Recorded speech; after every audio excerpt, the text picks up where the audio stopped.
Welcome again to everyone. Merwan Dubash, our very special guest, all the way from Toronto in this case, but starting in India. And we'll get more stories and more of Meher Baba's atmosphere. Jai Baba. Well, Jai Baba again, everybody. So, I was telling some stories from 1960 when we met Baba and Guruprasad. And to continue, the 60s still. You know, we were having such a good time with Baba. We originally had gone for a month. And we were having such a great time with Baba that my parents decided that we don't know if we'll ever get an opportunity like this again. So they thought they'd extend their stay for a couple of weeks till Baba actually went back to Mirasat. So they asked Baba and Baba said yes. But there was one small problem. Our family wasn't that well off in those days, and my dad was running out of money. We were living in a hotel, right? We had to pay for a hotel. So we were trying to find a place to stay with some friends we had. The friends happened to be Minu Kharas's brother, who lived in Pune with his family. Now his brother was a little very eccentric. His wife and the kids were quite grown up, were very nice. They wanted us to come and stay with them, but the father was a little reluctant. So mom and dad were sort of talking to them off and on. And Baba would periodically ask, what's happening? Are you going to stay with the Kharasis? And my dad would say, no, it's still not settled, this and that. Finally, my dad one day tells Baba, Baba, now there's only 2 days more that I can afford to stay in the hotel. If we can't make arrangements to stay in Pune, then we'll have to leave. So Baba says, okay, if the Kharasis don't agree to put you up, then he says, you Adi, you come and stay with the Manli and Guruprasad. And he says, Rhoda and Merwan can go and live in Bindra house, which is Irach, the Jasawala family's house, Irach's house.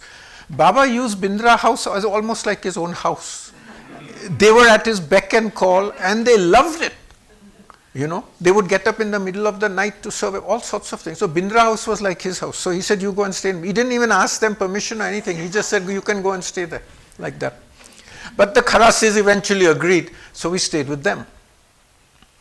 Now they lived in a congested part of Pune. If you know Pune a little bit, you know where Baba Jan's Dargah is, in the area behind that, which is in those days also was quite congested, narrow streets. And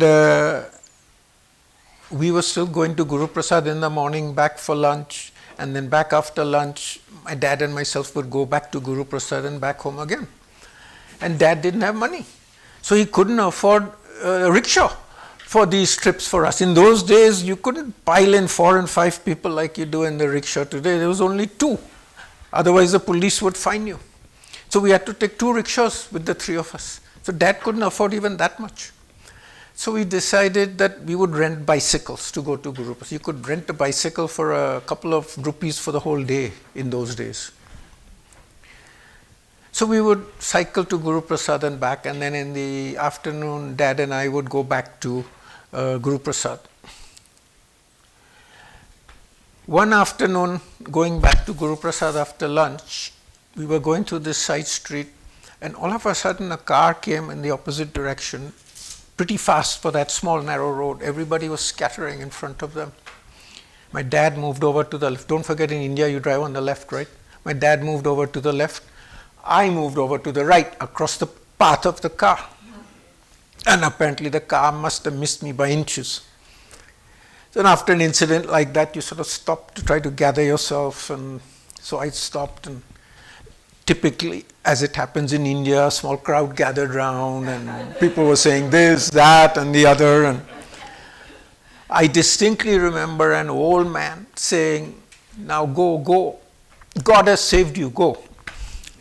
My dad, on the other hand, dad was pretty fiery. Dad was saying, going on the wrong side of the road, you almost got killed. He gave me quite a firing. So anyway, we then move on, get to Guruprasad.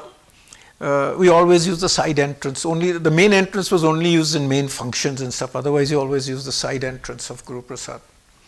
Parked the bike, went up the stairs, took off our shoes, put our foot in Mandli Hall, and Baba turns to my dad and says, "How does Merwan ride his bicycle?"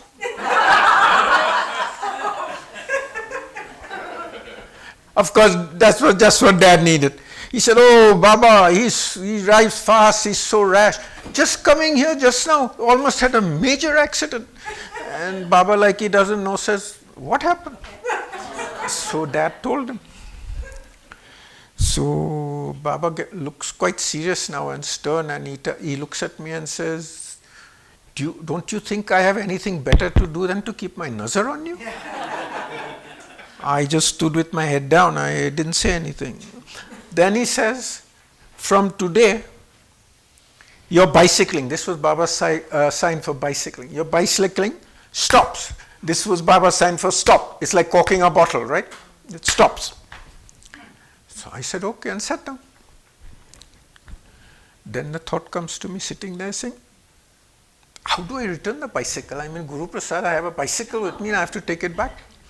So when we broke for tea, we always at 3 o'clock, even though Baba was in Mandli Hall, Baba would make tea, and then Baba would say, "All of you have tea, now go and have tea." So even though he was sitting in Mandli Hall, we would have to go and have tea. So we would rush out, blow on the tea, put it in the saucer first, blow on the tea to cool it down as fast as we can, because Baba's in Mandli Hall, and gobble it up and go back to him. So in that little interval, we asked Iraj, "What do we do?"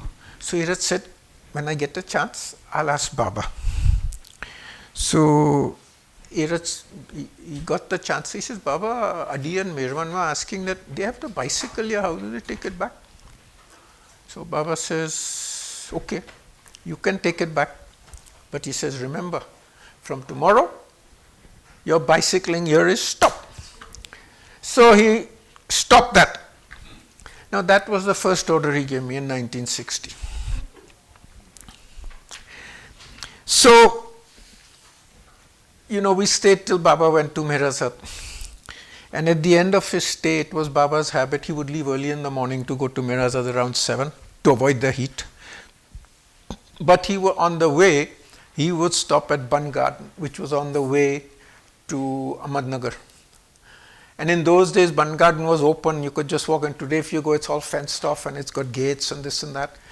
And there is a big tree in Ban Garden that Babajan used to sit under. When Babajan used to go for walks, she would go to Ban Garden regularly and she would sit under that tree. So Baba would go and sit under that tree, and he would allow the Baba lovers in Pune to come and pay their respects to him before he left for Mirazat. So he did that, and then after it was time to go, Baba would get in his car and the car would move at sort of like walking pace slowly through the crowd. Everybody, waving to him or trying to touch him and stuff like that. Even there you had to be careful that people didn't touch him too roughly. So, you would walk by the side of the car to keep people either at a distance, or if they touched him, to make sure they weren't sort of grabbing him like that, because you never know what people can do they don't do it intentionally. Sometimes they get carried away, In Hindi, they call it in their josh. What do we call it? What would you call it in English? In their enthusiasm is not the right word, but you get the idea what I mean. Intensity. Yeah, in the intensity. They sometimes do that without realizing it. So that was the 1960 stay with Guruprasad that we had with Baba. Now, when we broke for lunch, Sam reminded me that I should tell you about, in my own words, about how Baba named me, and that also reminded me that I was going to tell you a few other things. So I'll break the Guruprasad trend a bit, and then I'll go back to our second visit in 1963. So when I was born in May 1947, in those days, an event like that, you could correspond with Baba, so we sent Baba a cable saying, Rhoda and Adi had a baby boy. So a few days later, we got a cable from Baba saying, "My blessings to Rhoda and her child," and it was signed Baba. Then, and I think Baba was in Mahabaleshwar at that time, the cable came from Mahabaleshwar. A week or so later, another cable came from Baba saying, "Rhoda Adi boy, to be named Merwan. Blessings Baba." So that's how they named me. They named me Merwan. My mom said, mom wasn't a Baba lover at that time. Remember, she just seen him, was impressed by him, but she wasn't really a Baba lover at heart. Mom said she was a little disappointed by the name because it was an old-fashioned name. She was thinking of some newfangled name. I don't know what the newfangled names were in those days. She thought it would be something. But my dad was really pleased. He said he loved it. But of course, after Mom became Baba, she said she wouldn't change it for the world. So she flipped. Now, somehow or the other, Baba seemed to have a hand in a lot of the major incidents in my life. As a kid, I was a little sickly. I used to run temperature, fever all the time, and they found out that it was due to my tonsils. So they decided my tonsils had to come out. In those days, that was an operation. You'd actually go into hospital, they'd cut you out, cut you up, then you had to recuperate. And I was only, I think this was 50, I was only 5 or 6 years old then. So before we did this, Mom and Dad wrote to Baba and asked whether they should do it. And they said they will only do it if he approves. So Baba's response came back saying that if the doctors say it's necessary, then go ahead and do it. And the doctors did say that it was necessary. So we went through with that operation. As it turned out, the doctors were right, because after that, the fever and everything I had just disappeared. So it was the right decision. And of course, Baba also said yes, so not surprising. The next event in my life is like in the Zoroastrian community, you have a ceremony where you're initiated into the religion. You know, like I think it's the Holy Communion for the Christians, the Bar Mitzvah for the Jews, like that. But my parents knew, and it's called the Navjot ceremony for the Zoroastrians. My mom and dad knew that Baba wasn't into these rituals and ceremonies. But they thought that because the Parsi community in Karachi was so anti-Baba, if they didn't do my Navjot, the community would hound me. You know, they would say, this fellow is not being initiated, he's not a true Zoroastrian, and they said this would, cause you all sorts of problems. So they wrote to Baba and said, Baba, we realize you don't like these ritual and ceremonies, but because of this reason, we were thinking of doing Merwan's Navjot, but only if you approve. So again, answer comes back from Baba saying, of course the answer is coming from Erach. Erach is writing the letter, that Baba says yes, he approves. And then he said Baba has given 3 dates, and he gave the 3 dates there. And he said, Baba says, pick one of these dates for the Navjot. So that's what they did. I think it was the 19th of April, 56. So that was another part where he had a hand. Then comes education. Of course, I went to school in Karachi, and surprisingly enough, while I was still in school in 1960, when we were with Baba and Guruprasad, he one day asked me, he says, have you decided what you want to do after school? So for some reason, at that early stage, I had already made up my mind that I wanted to do my BCom, which is a Bachelor of Commerce, and then I wanted to be a chartered accountant, or the equivalent of a CPA, what you call here in the States. So Baba says, so where will you do your CPA and this and that? And we talked about that. The options were to do it in Pakistan, but my dad said, no, Baba, that's useless. It's hardly recognized anywhere. So Baba said, then what do you think? And I'd looked up all this at that early, don't ask me why. Obviously, Baba had prompted me somehow. I had all the answers to it. I said, Baba, you can do it in England or even in Canada. So he said, you can do all that. I said, yes. So he thinks for a while and then he says, okay, after your school, you do your BCom in Pakistan. And then for your CA, he said, you go to England. So he decided that, and that's what I did. After doing my BCom in Pakistan, my parents sent me off to England. I was there for 7-8 years. Finally, marriage. Big deal, huh? Marriage. All the guys are nodding like this.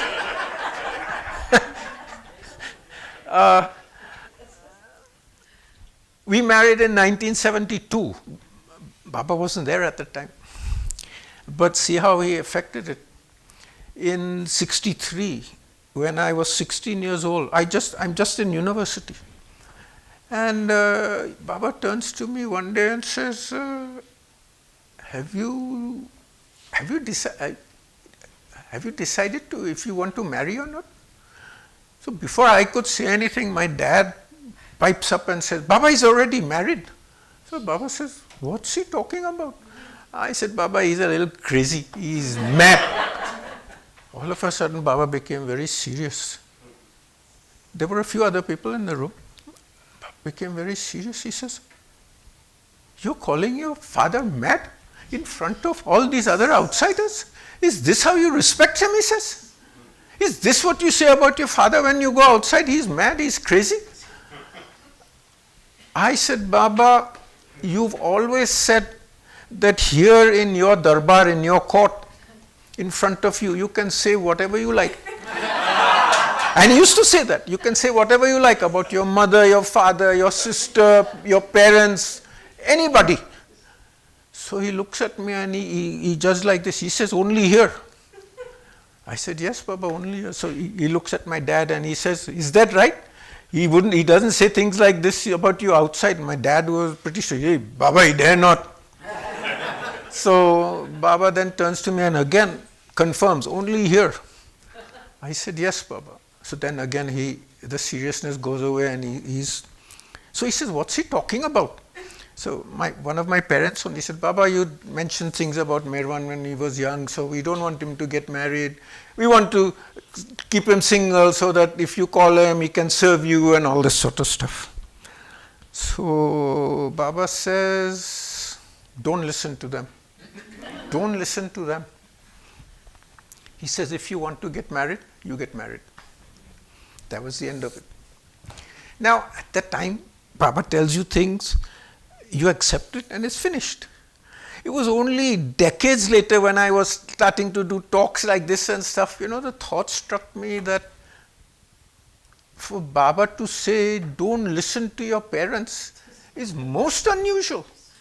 Normally it's the other way around. Normally he would say, you must listen to your parents. You must respect them. Do as they say. So he said, don't listen to them. And the other thing he saved us from was that if he hadn't said this, when I decided that I wanted to marry Ruby and I had gone to my parents, there would have probably been a big fight in the family, But because Baba said, no, if you want to get married, get married, they readily accepted and it was finished. When I said I wanted to marry, it was a done deal. Because Baba had said it. So that's how he affected major part of my life. So now let me come back to the visits. 1960 was Guruprasad. The next time we saw Baba was 1962, East-West gathering.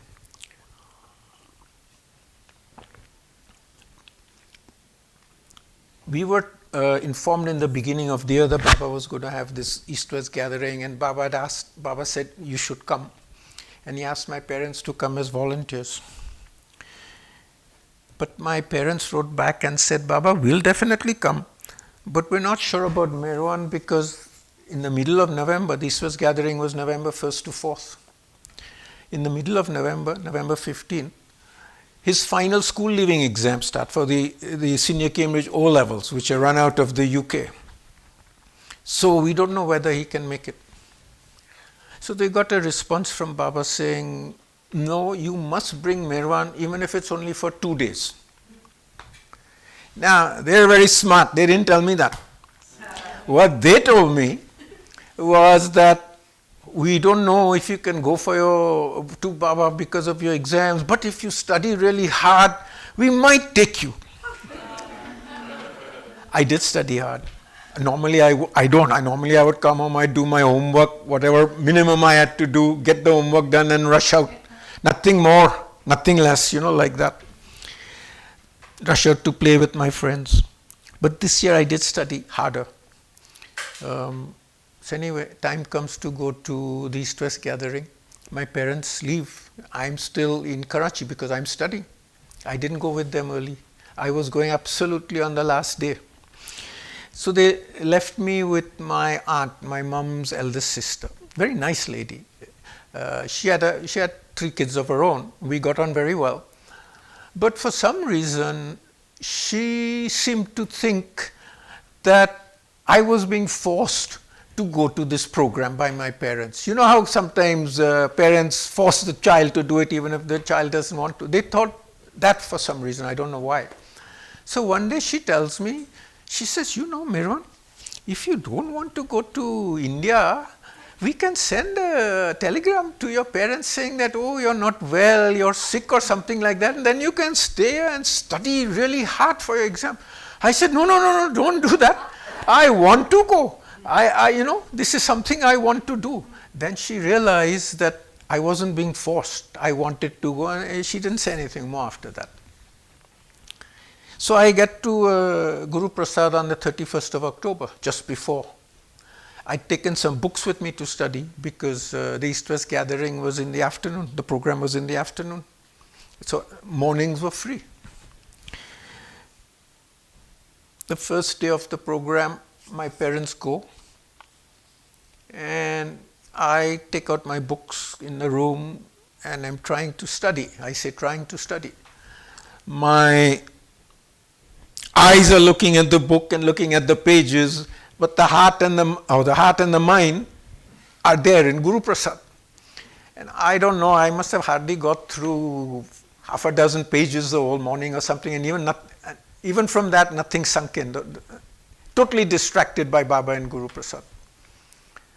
So in the afternoon, the parents come back for lunch and they say, Baba asked, why didn't you bring Merwan? I said, what? You're supposed to take me and you didn't take me. They said, no. We told Baba, nobody told us to bring Merwan in the morning. The program is in the afternoon. So he's going to come in the afternoon. Nobody told us. So when Baba said this, my dad said, Baba, I'll go and get him right now. So Baba said, no, not now. Now let him come from tomorrow. They also got me a badge, a volunteer badge. What had happened apparently is Baba had given, the Pune Center was doing the organizing for that East-West gathering. And Baba had given them all 3 of our names as volunteers. I didn't know that, my parents didn't know that. So I got this volunteer badge. I'm 15 years old at that time, right? The age for volunteers is 18. But because Baba had put my name on it, I got the badge. Now there are 2 types of badges. One for volunteers who would only be allowed in the grounds of Guruprasad. They couldn't go in the building.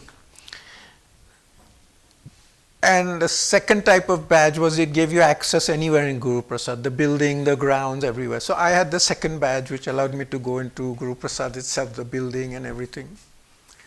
So from the next day I started going in the mornings.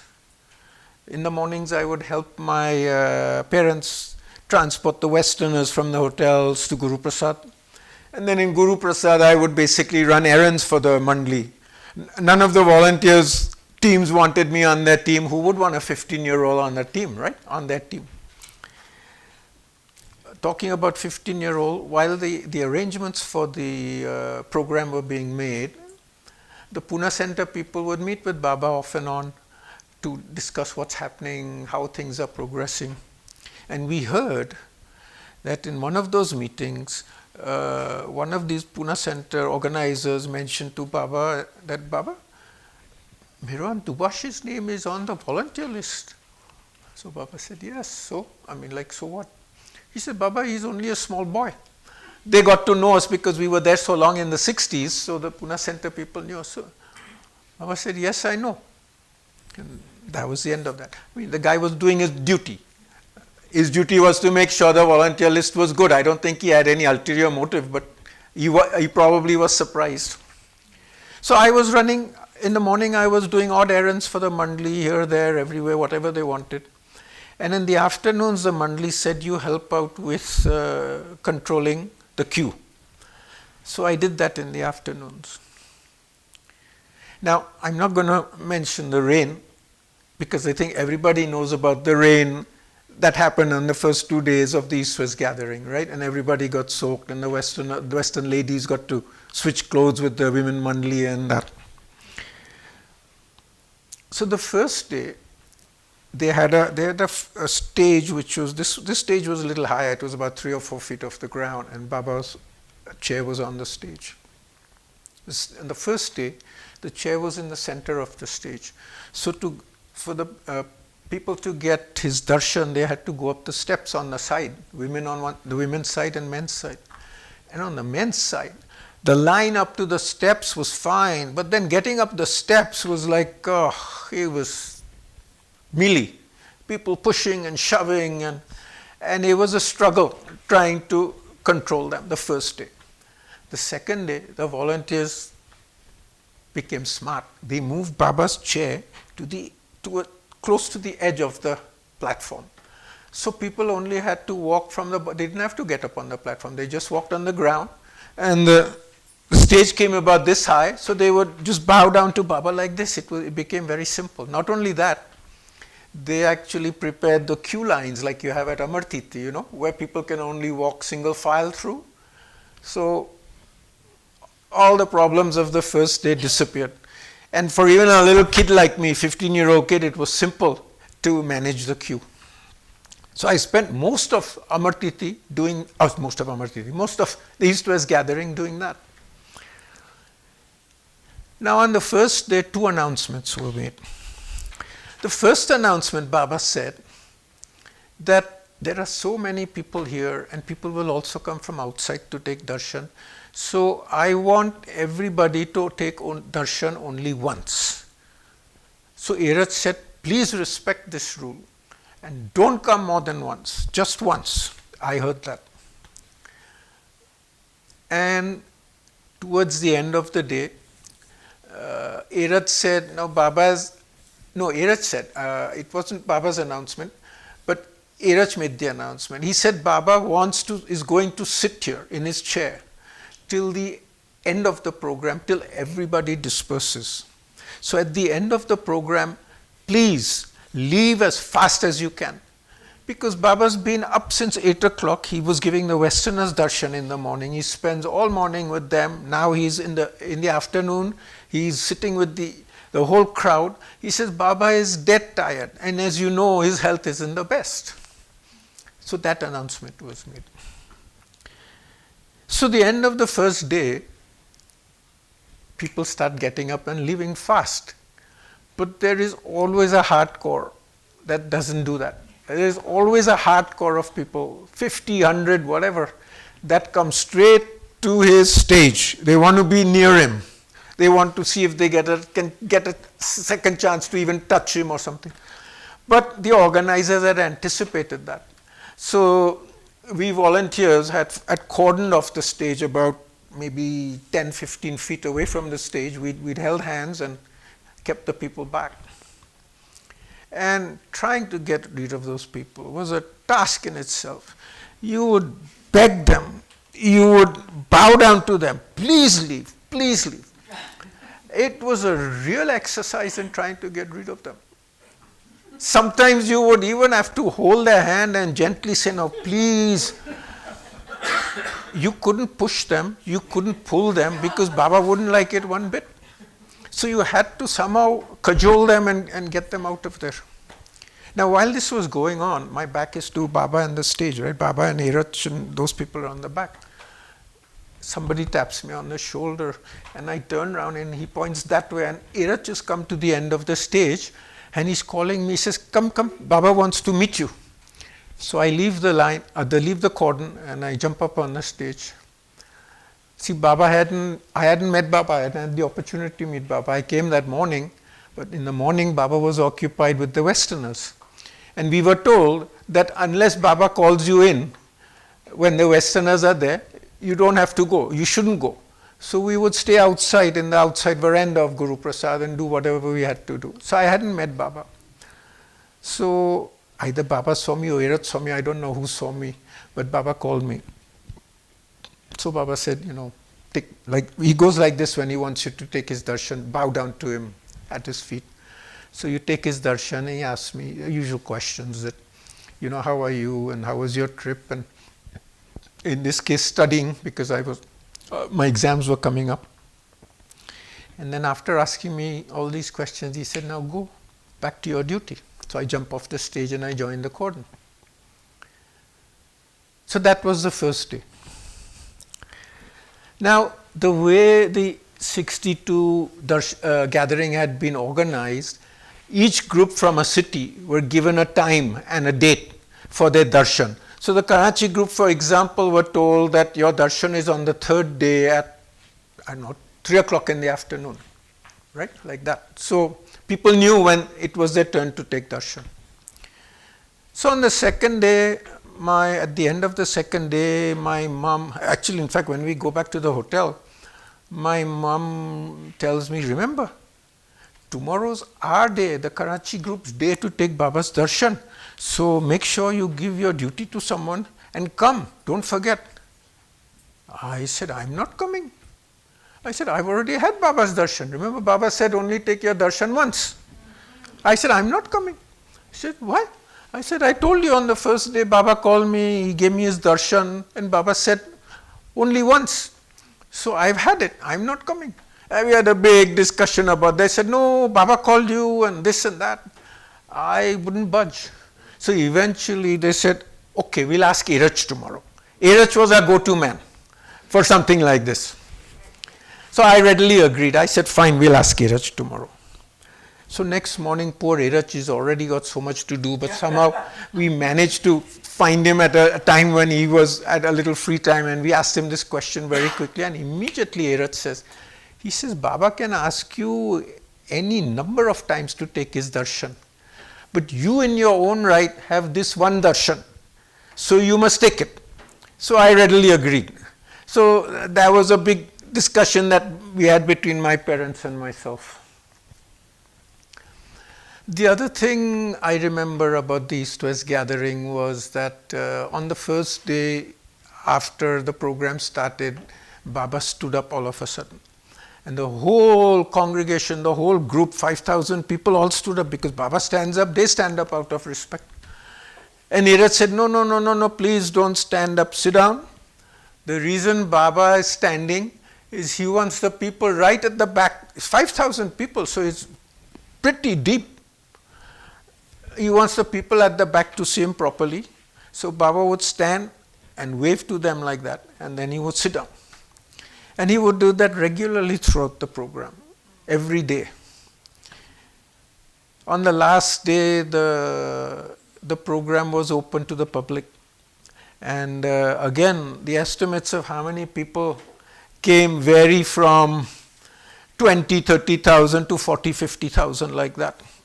The queue for Baba's darshan started where Baba was sitting in the back of Guruprasad, went round the building, out the gate, down Bun Garden Road for quite a distance. It was a huge queue. So those are the remembrances I have of the East-West gathering.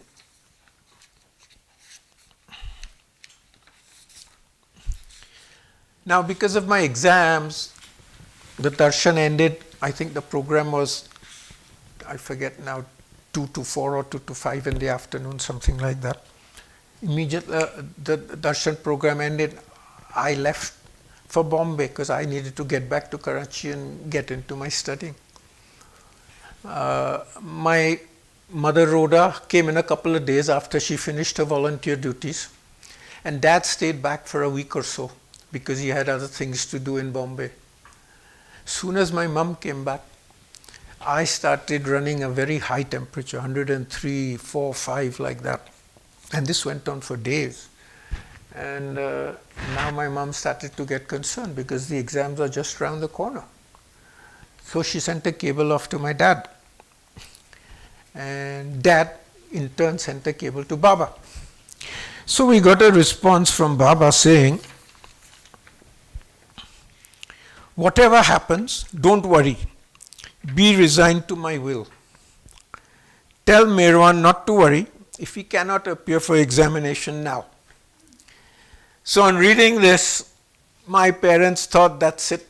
Merwan's exams are gone. That, Baba's now teaching him a lesson of how to obey him. The exams are gone. Of course, while all this is going on, our famous Parsi, anti-Baba Parsi community is there, and all the hue and cry, look at these parents, look how foolish they are, they took their son to Meher Baba. Now he's got this, he's sick, he can't take his exams, this, that and the other, all this was going on among the Parsi community. Meanwhile, my exams start. I miss one paper. I miss 2 practicals, which is part of a paper. But luckily, the way the O-level exams work, you have to pass 6 subjects. And I had 8, so I still had a chance. So every day my mother would call the doctor to give him a report because running high temperature, slowly I was improving. So one day when she calls, the doctor says, Mrs. Dubash, the infectious, I forgot to tell you, what they found out, I had a severe case of measles. And measles is infectious, you have an infectious period. So the doctor tells my mother, Rhoda, she says, Mrs. Dubash, the infectious period is now over. So if Merwan wants, he can sit for his exam. My mom said, what? He said, yes.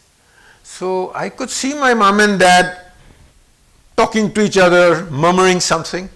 And after doing that, they come to me and they tell me, we want to tell you something, but before we tell you something, sit down. So I sat, I said, what is it? He said, look, we're going to tell you something, but before you make a decision, think hard. Before you decide, give it serious thought. I said, okay, but tell me what it is. So they told me, the doctor says you can appear for the exams. But they said, remember, for the last 3 weeks, you've hardly had a chance to touch your books. So you haven't had any preparation time. So I did. I thought about it hard for about 2 seconds. And I said, yes, I'll sit. They said, are you sure? I said, yes. So I did. They made the arrangements with the principal in the school because, obviously the principal knew I wasn't working, so they made sure that he was aware that the infectious period, I got to sit my exams. Being the O-level exams, the results took about 3 months to come back. I think we didn't get it till about February 60. This was 62. My exams were in 62. We didn't get the results till February 63. And to everybody's surprise, including myself, not only did I pass, but I passed first class. Never ever in my life, before or after, have I been a first class student. Never. And of course, all this hue and cry in the Parsi community, all of a sudden, completely shut up. There were a bunch of other Parsi boys in school with me, appearing for the same exam. I was the only Parsi student who passed first class. So all that fizzled out. So of course, while all this was going on, we get a cable from Baba, who says, how is dear Merwan? Did he sit for his examination? See, like he doesn't know again. So the results come out in February. In May 63, we're going back to Guruprasad for another visit. So when we go to Guruprasad, of course, take Baba's darshan, he asks us the usual question, then we sit down And then Baba turns to my mother Rhoda and says, tell everybody here the story about Merwan's senior Cambridge examination and what the Parsis had to say about it. So mom narrates the story, and at the end of it, Baba says that Merwan did my work among the Parsis very well.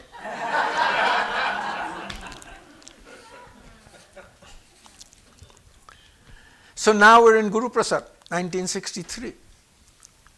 It was a carbon copy of the 1960 visit. From this time, from the beginning, we knew we were going to be there every day. So and not only that, Baba said that this headache of going out to lunch every day, instead of doing that, we'll make arrangements for you to have lunch here. So we now even had our lunch in Guruprasad. My dad and I would eat with the men mandli, and mom would eat with the women mandli. Eating with the women mandli means eating with Baba. So she would have a lunch inside. So this went on. The same, like I say, the same route, carbon copy, playing cards, house visits, lunches. We had mango ice cream treats. In the summer months, this is the mango season in India, April, May. So his lovers would send crates of mangoes to him. If you went in the room where the crates were stored, it would be like this high and huge. So Baba would from time to time ask, Pendu was in charge of all this. So Baba would ask Pendu how many mangoes we would have. Baba, he would say, Baba, we got so much. So Baba would say, okay, bring out a few crates. So he would bring out a couple of crates.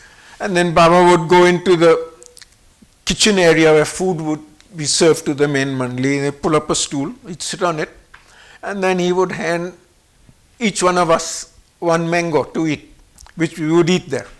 So this would go on.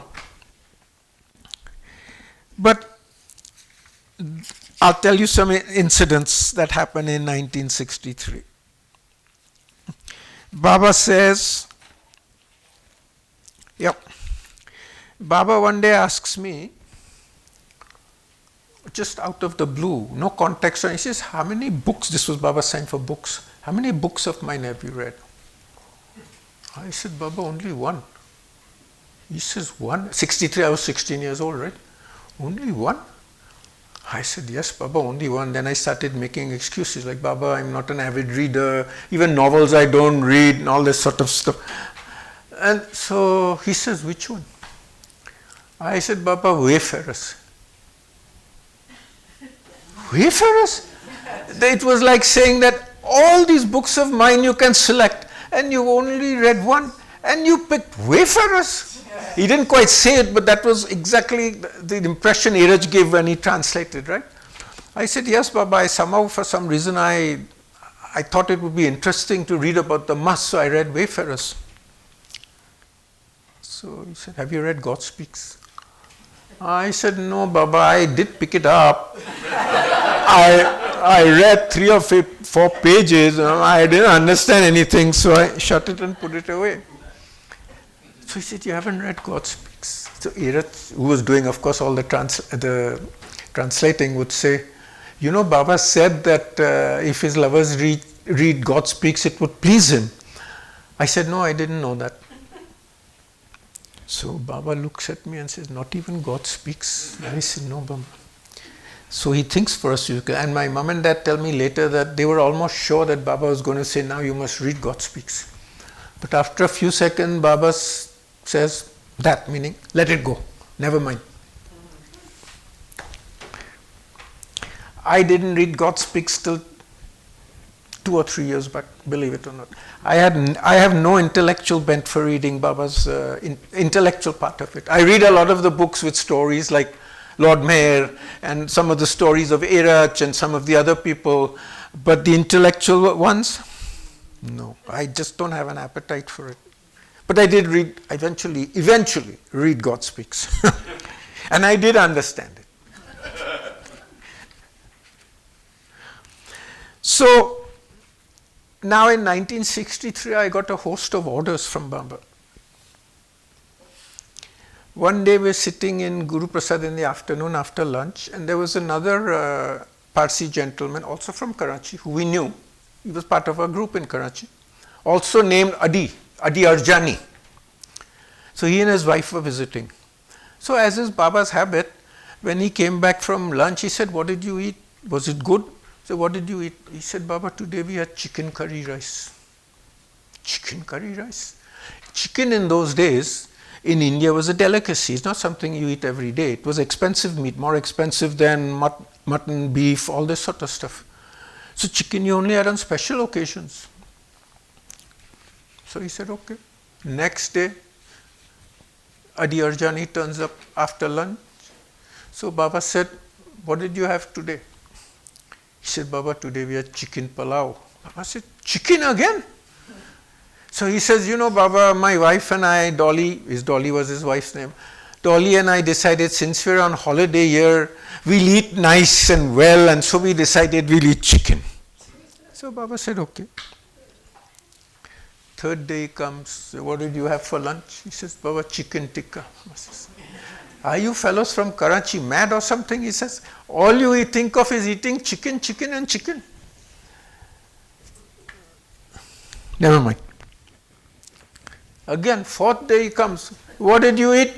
He said, "Baba, we ate butter chicken." Baba says, "That's enough. All you eat is chicken, chicken, chicken. Your chicken from today is stop, finished." For him and his wife, and think is also his kids who weren't there.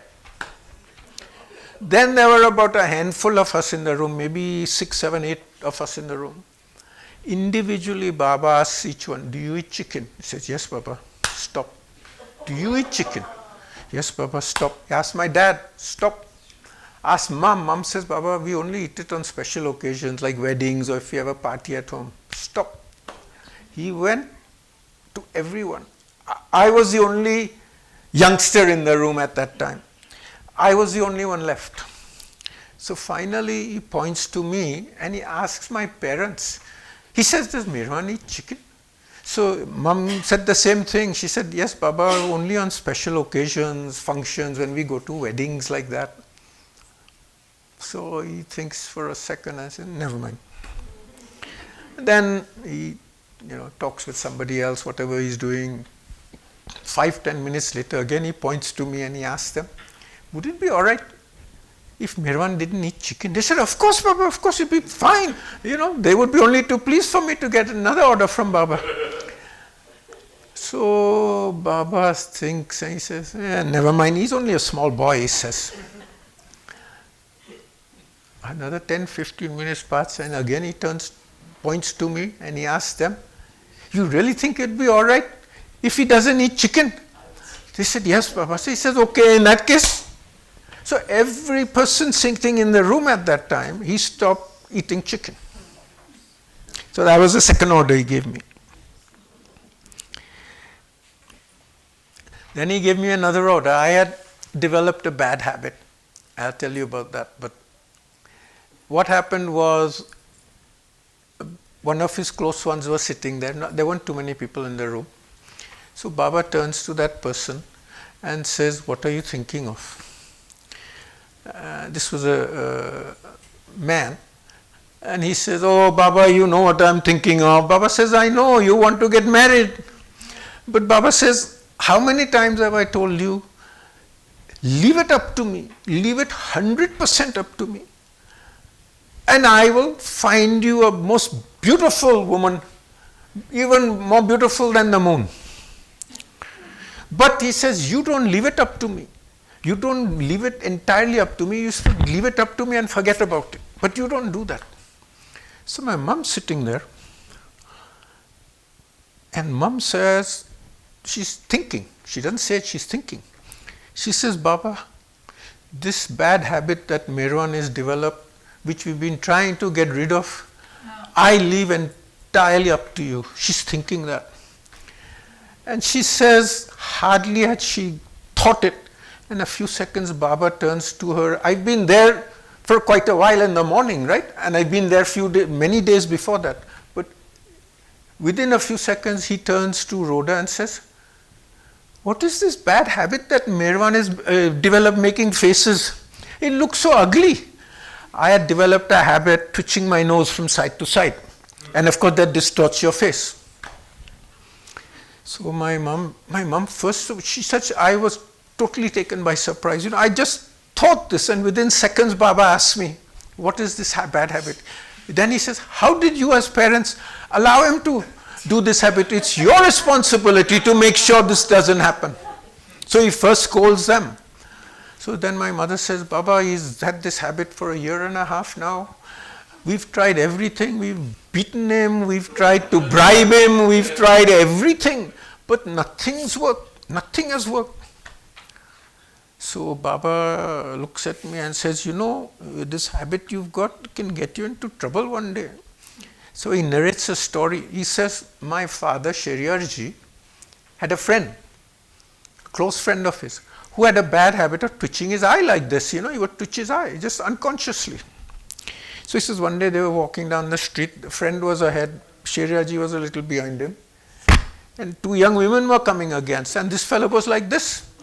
There were 2 guys behind, 2 men behind the women. And they saw him twitching the eye. So immediately they caught hold of the guy, thinking that he was trying to be fresh with these young women. And they were about to beat him. When all of a sudden Sheriyarji rushes up and says, what are you doing? What are you doing? This dirty old man, he's winking at these young women. Shouldn't he be ashamed? And Sheriyarji says, no, this is a habit he has. And this big argument going on because they don't believe him. They don't believe Sheriyarji. And while this argument is going on, Baba says, the man does this again. So one of those men see him doing that. And then they believe what Sheriyarji says. So things calm down. So Baba says, like that, one day you will get thrashed also if you don't give up this habit. He was joking with me, right? Then he gets very serious. He says, from this instant, I want you to stop twitching your nose. And he says, if I ever catch you twitching your nose again, I don't want to see your face. I don't want to see your face. I said, yes, Baba. It was over. Then, Baba goes on with somebody else and this and that, and 10-15 minutes later, he all of a sudden turns to me and says, you just twitch your nose. I said, Baba, if you say so, I didn't realize I twitched my nose. He said, you didn't know? I was telling the truth. He said, you don't know? I said, no, Baba, I didn't know I twitched my nose, but if you say so, I must have. Okay, I'll let you go, since you don't realize you're doing it. He caught me like that 2 or 3 times. Then he said, okay, today, since you're doing this unconsciously, I'll let you off. But remember, he said, from tomorrow, if I ever catch you doing this, I don't want to see your face. Very serious. And then he turns to my parents and he says, if you ever catch him twitching his nose, you cable me immediately. So my mom says, yes, Baba, and we'll take the money from his pocket money. Baba says, no. Half from his and half from yours. Why? Because it was their responsibility also to make sure I didn't do this. Next day we go to Guruprasad and the twitching disappears. Just imagine, the day before, I'm doing this unconsciously without knowing it. Baba caught me 3, 4, 5 times. And within 24 hours it disappears like that. Not possible, not humanly possible. It was His grace. Somehow He wanted it to happen. It was His grace. Now, some might say this is a minor thing, but my mom would always use this as an example of when you have faith in Him and you leave everything to Him. But you have to leave it 100%. You have to give it to Him and then forget about it. If you give it to Him, but still it's rankling in your mind and playing in your mind, that's not giving it to Him. You have to give it to Him and forget about it. She would say, this is what happens. So that was another order, right? I can't show you what I was doing, but you get the idea, right? And that wasn't the end of the orders. One day, again in 63, just sitting in front of him. Normally, quite often in fact, Baba would give an order that's related to an incident, or if you had something to do with food that didn't agree with you, Baba would say, don't eat this, don't eat that, like that. But in this case, just out of the blue, he turns to me, points to me, and does this, this, and this.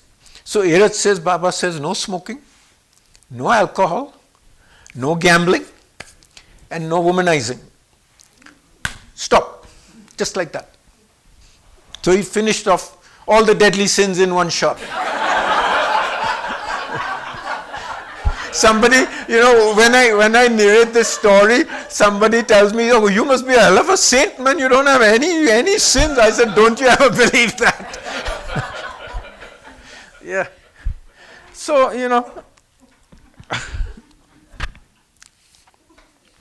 Baba also had his own idiosyncrasies. He would set a rule for everybody, and then when he wanted to break it, he would come up with some ingenious excuse for doing it. And I'll give you an example. One day he came, he said, I haven't had a bath for 6 months. I just today had a bath. In those days, towards the end of his life, Baba's baths were absolute rare event. I'll tell you a little bit more about it. So he said, I just had a bath. I'm all cleaned and scrubbed. Nobody should even touch me unless I touch them. I said, yes, Baba. Then for whatever reason, he decides he wants somebody to touch him. So Baba would point to, say, someone like me, and he would say, do you love your mother, your father? Who do you love more, your mother, your father, or me? Me meaning Baba. So I would say, Baba, you. He would look surprised. He said, me? Not them. He would say, come here. And he would give you a big hug, like that. And it wasn't only us, he did it to quite a few people. He would do things like that. Now, just before his stay ended in Guruprasad, Baba asked us, he said, would the three of you like to come and drop me off at Mirazad when I go back? We said, of course, Baba, we'd love to. But we didn't have a car. Baba knew that. So there was a Baba lover from Bombay sitting there called Gajwani, also a close Baba lover, who had a car and a driver. So he points to Gajwani and says, would you like to come to Mirazad to drop me off? He says, yes, of course, Baba. So Baba says, one condition. I say, what? You must bring these three with you. So he says, readily, yes, Baba. So that year we went with the two. Baba normally would go in two cars. One would be the blue DeSoto that Baba had, where the Baba would sit with the Mivan. And the second car, normally Meherji's car, where the men would sit and maybe Rano would sit with them, right? Those two cars. And we were the third car. And Baba made it quite specific. He said, your car, that means Gajwani's car, should be behind mine and the Mandli's car behind you. I guess he didn't want us to get lost or whatever. But he told us, he said, tell your driver not to get too close to my car because Mera is in the car, right? So keep your distance. So the driver couldn't relate to that. He kept getting close to Baba's car, and my mum kept telling him, hey, don't go that close, don't go that close. How many times does she tell you, stay back? This refrain went on all the way from Pune to Mirazad. And when we got to Mirazad, Baba's car went in, the green gates that you see in Mirazad as you go down the approach road. Baba's car went in there. He got out of the car and went straight into Mandli Hall. And we got out of the car just before the gate and followed him into Mandli Hall. Baba had told us, you come and you sit with me for an hour and then you leave. So we went in. Of course, the other Mandli in Mirazad who hadn't come with him, met him, and Baba was catching up with them, what happened, what didn't happen, all this sort of stuff. And we sat there for an hour. And when the hour was up, my dad started to get up to leave. So Baba says, what are you doing? He said, Baba, 1 hour is up. You said 1 hour, so we should go now. So Baba says, okay, sit. I'll tell you when to leave. Why did my dad do that? Because many years ago, he had met Baba in Satara. he and my mother had met Baba in Satara. And at that time, Baba had said, you can sit here till 3 o'clock. And 3 o'clock came and they looked at the watch and they saw that Baba wasn't interested, so they sat.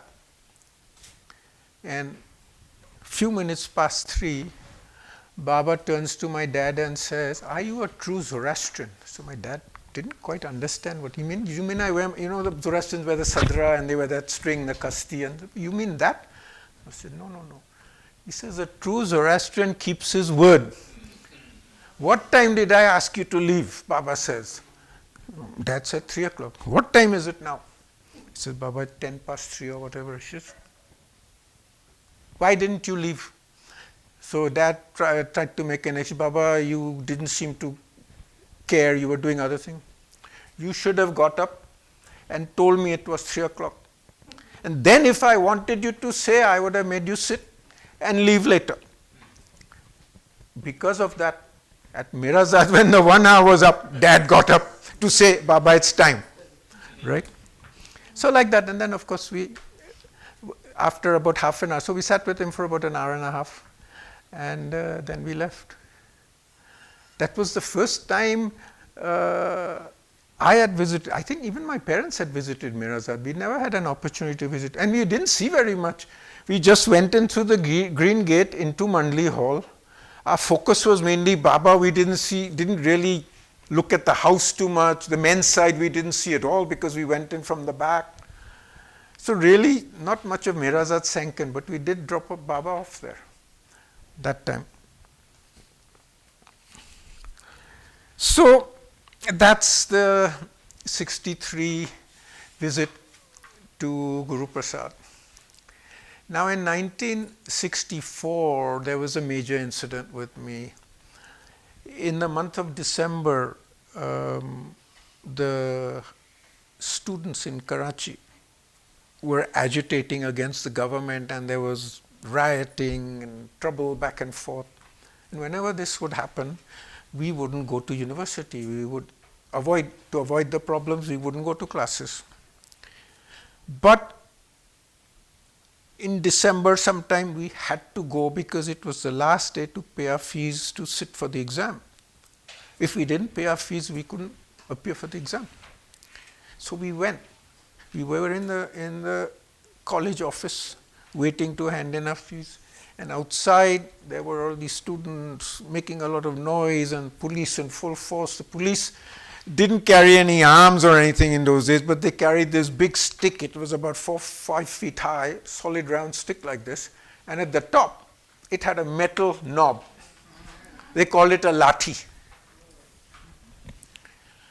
All of a sudden, while we're waiting in the office to pay our fees, there's this huge noise and scrambling and people running all over the place outside. Bunch of students run into the office, try to shut the door, but before they could shut the door, the police had run right through, banged it open. I happened to be there. No. Before I knew it, one cop with this lathi lifted over his head, smashed me right in the head here. I didn't even have a chance to react. Then he tried a second shot. But by the time I could put my hand up and take the blow on my hand, not on my head. And then just as soon as they came into the office, they ran out. They were chasing others. After this calmed down a little bit, the police started gathering. Everybody was injured to take them to hospital. Not only to take them to hospital, but to file a police case against them. That they were in fact rioting against the police. The evidence was the fact that they'd been injured. So they were there. This is how it works in that part of the world, right? I was standing in the office in line and now I'm being accused of being a rioter. So anyway, they took us to the civil hospital, the last place you want to go in Karachi. Terrible conditions, dirty, filthy, the medical care is subpar. Now the friends who were with me in the office, they called my parents to let them know. So my parents immediately turned up at the civil hospital. They also must have pulled a few strings because in a police case, the hospital won't let you go. But they pulled a few strings and they got me out of there. But by the time they got me out of there, they'd stitched me up and they'd x-rayed me and said that I had a fracture of the skull. Yeah. They took me to a private hospital, and of course the doctors there examined me and said, well, we really can't tell how serious this is for 48 hours. Until 48 hours pass, we can't tell the seriousness of this, whether it's a serious injury or whether he'll recover fully. So of course Baba was informed.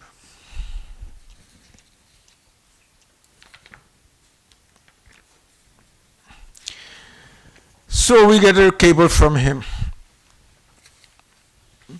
Give Merwan best medical treatment and be designed to my divine will. That's the message Baba sent. After 48 hours, the doctor said that yes, he'll make a full recovery, and Baba was informed. And we got a cable back saying, happy Merwan improving. Don't worry, my nazar is on you all. Give Merwan good treatment, food and rest. The recovery was very slow. It took me about 5 months to recover from this. In the meantime, I suffered double vision in one eye for 2 or 3 months because the nerve was not damaged but been traumatized by it and things like that. This was December 1964. In 1965, in May again, we were going to see Baba.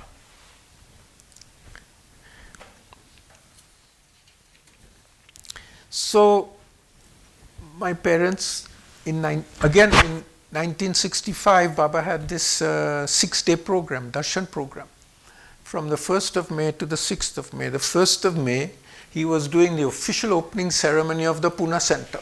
You've probably seen a film on it. And in the for the next 5 days, the Darshan program moved to the back of Guruprasad, where the East-West gathering was had. And he had asked my parents to come as volunteers. And he'd asked me to come also, but I had my exams right during that period. So my parents said, Baba, he has his exams. So Baba said, okay, let him take his exams. And then after his exams, he can join you. And then the 3 of you can stay till I leave for Mirazat. So they left early. And I was still in Karachi for my exams. And while they were gone, I got a cable from Baba. Says, how are you, dear Merwan? My love to you, Adi Rhoda. Love of you 3 makes me very happy. And then 3 days later, on my birthday, I get another unexpected cable from him saying, my love blessing to you on your birthday and always. Just like that, out of the blue.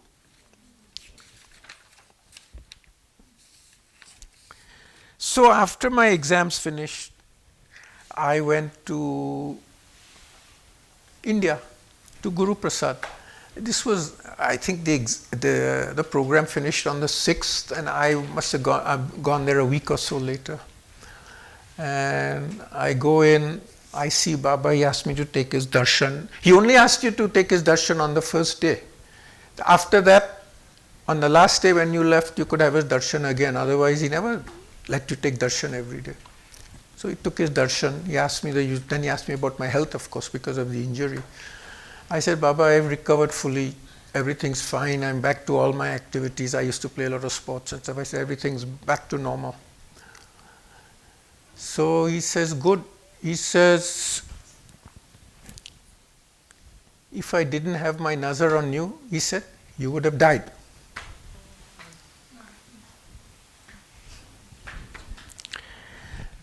Years later, in Mirazat, after Baba had dropped his body, Mom and Dad used to go to Mirazat regularly in the 70s. So one day, Bhau catches hold of them. He says, Rhoda, come, I want to ask you something about Merwan. She says, what? He says, some time back, Merwan had a serious head injury. Was it really that serious? So my mother says, yes, Bauji, for 2 days, 48 hours, the doctors couldn't tell whether he would survive or recover properly or anything like that. So Bauji says, I thought it might be serious. So my mother asked, why are you asking? So he said, the day we got this message from you, this cable saying that Merwan was in serious trouble, that night I had night duty with Baba. And he said the whole night Baba was restless, turning restless. He kept saying that, will Merwan Dubash die? Will Merwan Dubash die?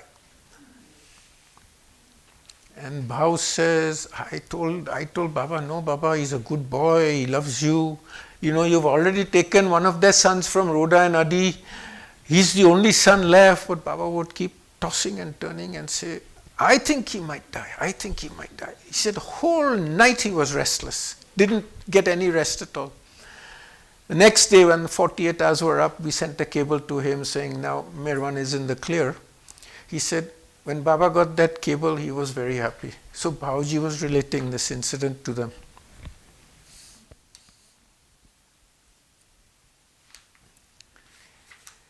So now we're in 1965, our last visit with Baba. Again, we were going in May, staying for 6 to 7 weeks with him. We spent every day with him. But this time, the visit was completely different than the other two. There were no house visits, rarely any cards. Baba wasn't in good health. If you see the film of that last darshan program with him, he actually looks quite good and healthy.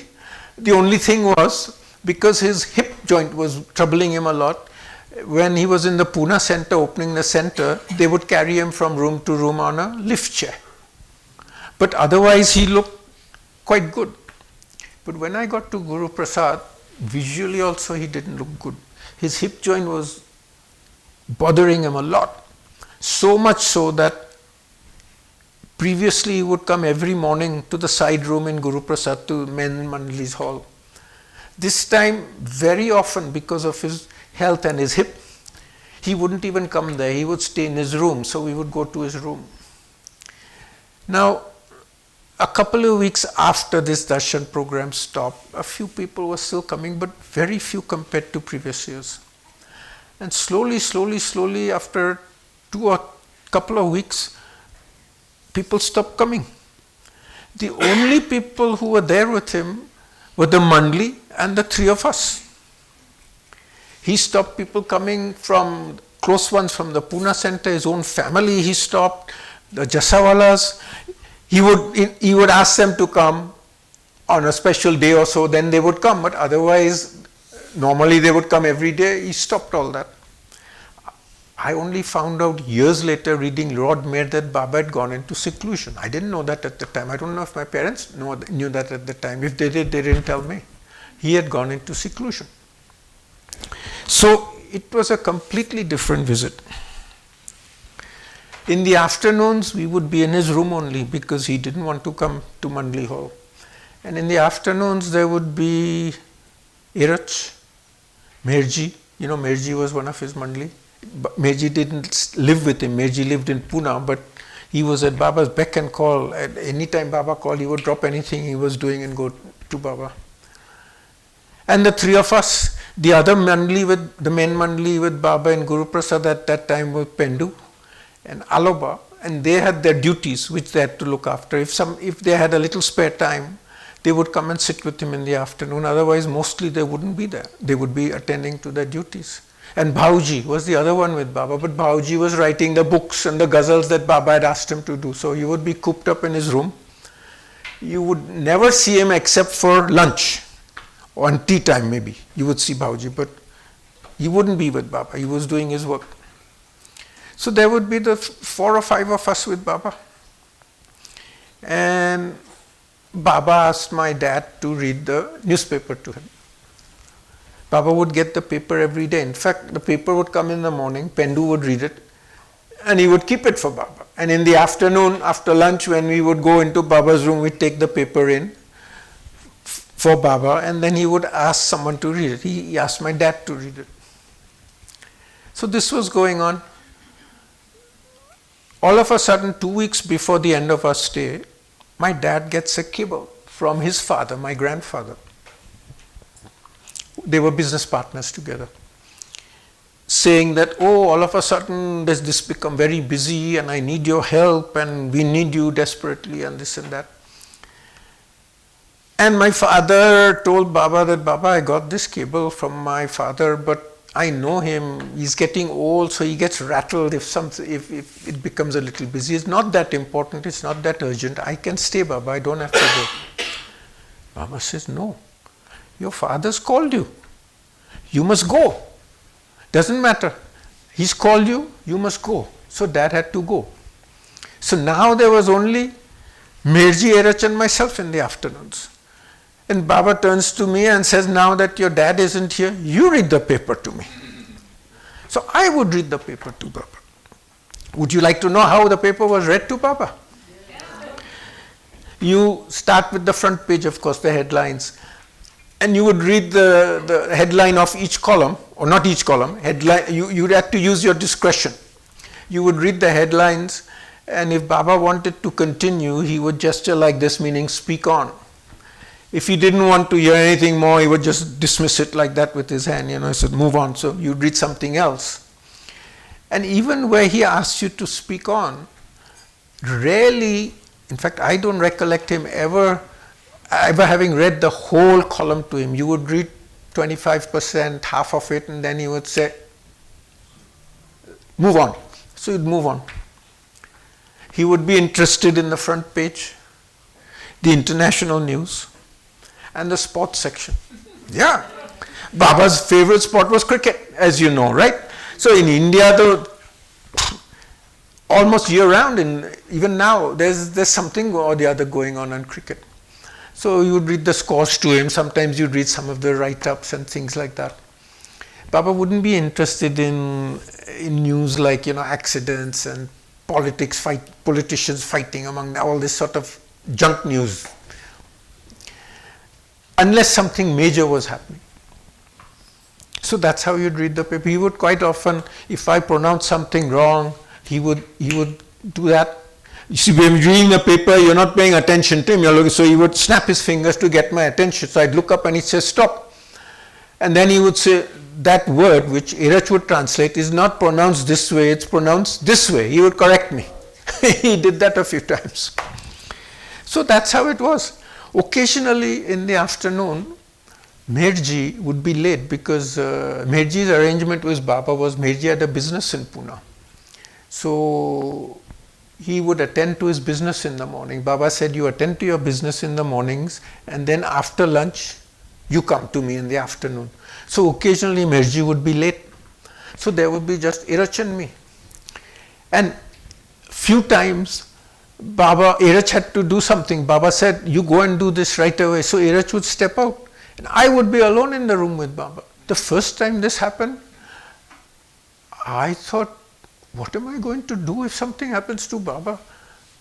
But just as fast as that thought came to me, the thought also came to me, Dr. Gaver is just next door. Baba's room was on the ladies' side, right? All I had to do was shout for Dr. Gaver and she would probably turn up in a flash.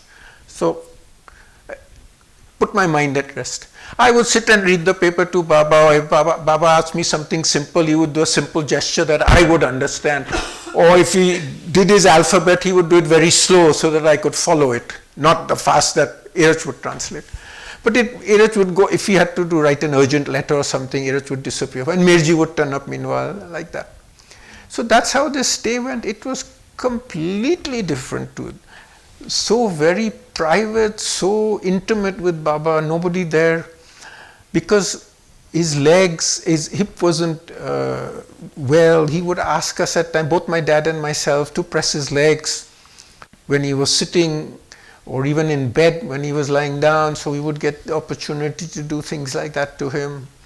It was really, really a most intimate meeting with him. Some people have asked me, well, if you're sitting there with him, just the two or three of you, how did you pass the time? I said, to tell you the truth, I don't know, but something or the other was always going on with him. It was never that there was nothing on. In fact, one of the things he was doing that year, Baba had planned a tour of was planning a tour of India in 1966, and he was selecting the people to go with him on that tour. So that was one of the big things that he was doing. So they would go through a list of people, and they would Irach and him and Mirji and this one, that one, like that. So that was one of the major things. But there was always something or the other going on. It was never that Baba had nothing to do. So that was the 65 visit. It was very, very unique. Very unique. That was the last time we saw him. 66, the tour of India that he was going to take, he actually had selected the people to go with him. But then, as Baba does, he cancelled it. He cancelled the 62 because of his health, he said, because he wasn't well and his hip was still not good enough and things. So he cancelled that. So we never got a chance, and he didn't allow visitors. In 67, I left to go to England to do my further studies. So I never had a chance to see him. But even my mom and dad, who were there in 67 and 8, they never had a chance because Baba didn't allow visits then. He stopped everything. So that was the last time we saw him. I'm almost spot on. What did you do?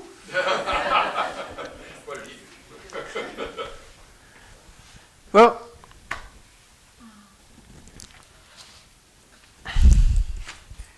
so I'm done with telling stories. I mean, I have other random stories I can tell, but if anybody wants to ask me anything, feel free. Yeah, good time for Q&A. Any questions? Yeah.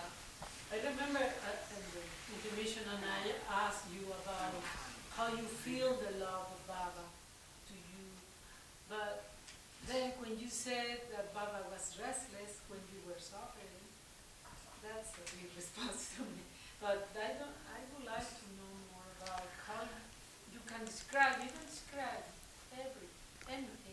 I'm a simple guy. I don't do complicated things. I simply remember him by taking his name as much as I can, whenever I can, the opportunity arises. You can do it doing many things.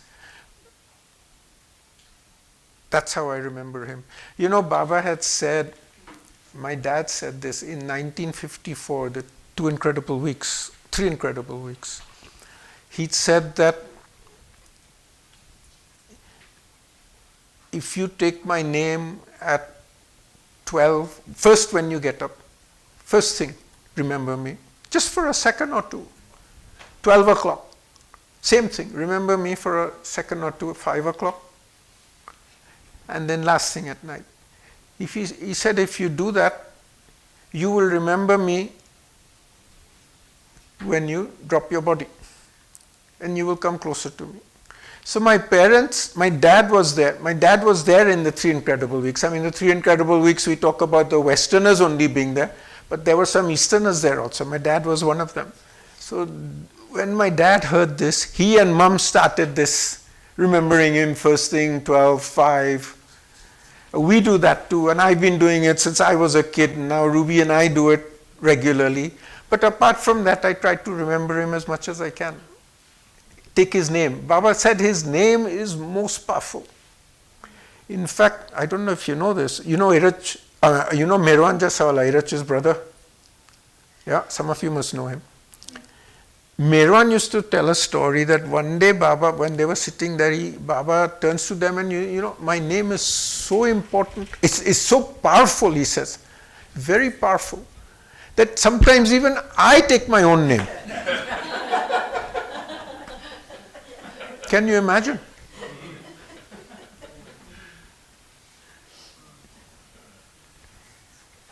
Where were you and how did you hear that he had dropped his body?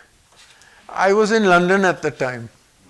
And it's funny because I was at her place, Ruby's place. We weren't married then. And I called the residence where I was staying to tell them I was going to be a little late that night. and they tell me, oh, this fellow called Irani. I said, Adi Irani? He said, yes, Adi Irani. He called and he said he urgently wants you to contact him. I said, urgently? They said, yes, I'm in a phone booth, right? So I call Adi from a phone booth, Adi Junior, Baba's brother. So he says, where are you? I've been trying to contact you so long. He gave me a firing first before telling me anything. I said, I wasn't at home. No, in those days it was a landline, nothing else, right? So he says, well, Baba just dropped his body. I said, what? He says, yes, Baba just dropped his body. So I just out of a reaction, I said, are you kidding? Oh man, Adi got so mad at me. He says, what do you think? I would be joking about something? My reaction was just a sort of a normal reaction. Then he gave me another firing. That's how I heard about Baba dropping his body. Did you have any sense of it, or were you just too wrapped up in your day-to-day? Sense meaning? No, that it was something, something could be happening, something has happened. No. After hearing, of course, there was a reaction, but no sense. I don't think too many people had, even the Mandli didn't have the sense that he was about to leave his body that fast. They will tell you that it came as a surprise to us too. Yeah.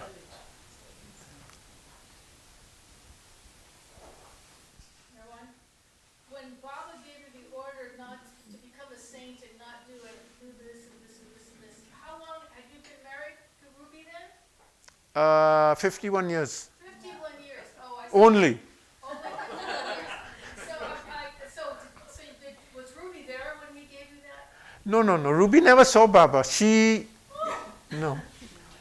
Like I said, I didn't say that. She came from a family that is not a Baba lover family, but they knew about Baba. But she never met Baba. She knew about him, she'd heard about him, but she never followed him or met him. Even after we married for a while, she was sort of like this. So when you came home with that news, did she just jump for joy? What news? Don't smoke, don't drink. No, I was only, don't forget, I was only 16 then. I didn't even know her then. He gave you that order when you were 16? Yeah, 16. 1963, I was only 16 years old. Before I could do any damage, he stopped it. Right.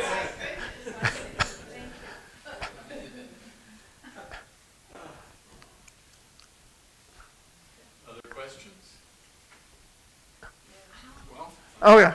How long was it, after you heard that news, how long was it before you had the opportunity to return to Marizan or to go to the Samadhi where Baba lay at rest? Well, I went for the Great Darshan in 69. Just after Baba dropped his body. And that time, I was helping out as a volunteer, and the pilgrims who came, they would go on a bus to Mehrabad, to Baba's Samadhi. That was the first time I also went to Baba's Samadhi. Oh, first time. Yeah. At that time, there was no marble or anything. If any of you have been at that time, it was just the earth spread on the top. How was that for you? How was that for you? You had this relationship truly like a father with this. That's the feeling that I get, and I feel so envious as I sit here and know just to be in his presence for all of that. It's so beautiful, such an amazing story. And so to return and, how was that for you to be there the first time to go to the Samadhi? After Baba dropped his body and I heard about it, I had a reaction, of course very sad, wept a little. But after that, I accepted it. After all, if he's God in human form, he does what he does. And do you feel this, because he dropped his body, but his presence is eternal, and that kind of knowing you know, it will not be long before I, you know, when we say that prayer that we will come home to him. And I see that you each day remember him throughout the day to feel. No, not throughout the day. Best I can. I'm not that good. No. I mean, in the morning. Best I 7 can. and 5 Yeah, in the evening. yeah, That's throughout yeah. the day. I wish it was throughout the day, but no. Yeah, that presence, do you bring up that feeling of just sitting, perhaps, and, you know, I can sort of feel something very deep when you tell the stories. Well, when I'm constantly talking to him, you know, just regular chit chat, this, that. For example, when we were coming here, you know, before we left, I would say, Baba, now, you know, we're going on our flight. We're going to Merman. And something else would happen. I'd say, Baba, we did this and we did that. Sometimes when I would get annoyed, I would say, Baba, why did this happen? And then I would say, Baba, thy will be done. Like that. So I'm constantly talking to him. So that presence is there. We see that's throughout the day. Yeah.